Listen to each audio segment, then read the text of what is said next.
ক্যাম্পাসে দাঁড়িয়ে নীলবাতি গাড়ি, গাড়ির সামনে রয়েছে যাদবপুর বিশ্ববিদ্যালয়ের লোগো দেওয়া বিশেষ ফ্ল্যাগ।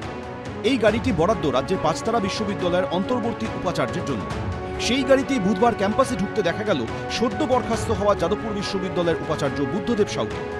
কিন্তু অপসারিত হওয়ার পরেও অন্তর্বর্তী উপাচার্য হিসেবে কিভাবে ক্যাম্পাসে আসছেন, এই প্রশ্নে বিশ্ববিদ্যালয়ের কোর্ট মিটিংয়ের বৈঠকের সিদ্ধান্তকেই হাতিয়ার করছেন তিনি। চিঠি আমি যাদবপুর ইউনিভার্সিটির সবথেকে বড় যে কোর্ট, সেই কোর্টে ফেলা হয়েছিল।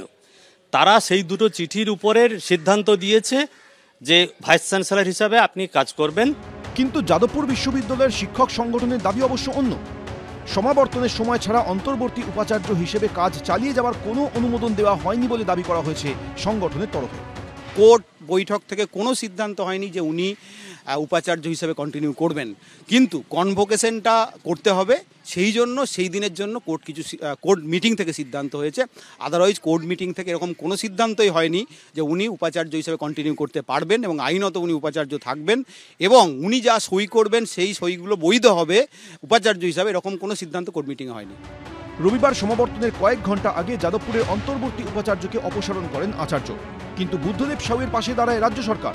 একটি বিজ্ঞপ্তি জারি করে উচ্চশিক্ষা দপ্তরের তরফে বলা হয়, 24শে ডিসেম্বর বিশ্ববিদ্যালয়ের সমাবর্তনে নিয়ম মেনে নিজের দায়িত্ব ও কর্তব্য পালন করতে পারবেন বর্তমান অন্তর্বর্তী উপাচার্য। এরপর রবিবার দীর্ঘক্ষণ ধরে চলা সমাবর্তনে মঞ্চেই দেখা যায় তাকে।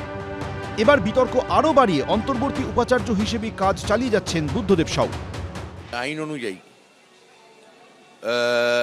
কোনো উপাচার্যরই 6 মাসের বেশি থাকার কোনো মেয়াদ নেই, মানে থাকার অধিকার নেই।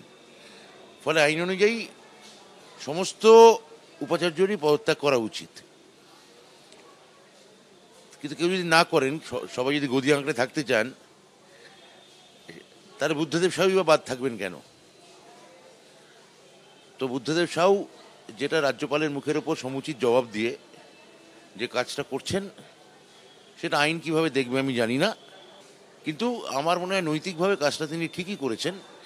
কেননা যেভাবে তাকে মধ্যরাতে সরানো অর্ডার বেরিয়েছিল, সেটা আইন পরিপন্থী। The convocation is unlawful, unauthorized. There is a serious charge and an apprehension raised by the students and the parents that the degrees issued there will be invalid. I am getting expert legal opinion about that. স্বাধীন দেশের নাগরিক, তাই না? আপনার যে কোনো বক্তব্য দেওয়ার অধিকার আছে, এবার মিথ্যে কথা বলার অধিকার আছে, সত্যি কথা বলার অধিকার আছে।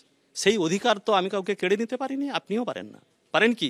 ধরুন আপনি মিথ্যে বলতে চান, তো এই অধিকারটা আমি কেড়ে নিতে পারি কি?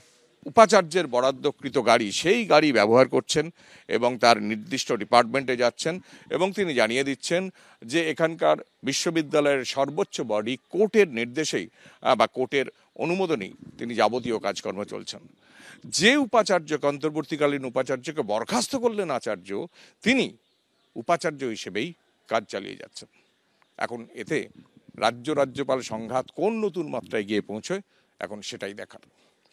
ক্যামেরায় প্রবীর সামন্তের সঙ্গে কৃষ্ণেন্দু অধিকারী, এবিপি আনন্দ, কলকাতা।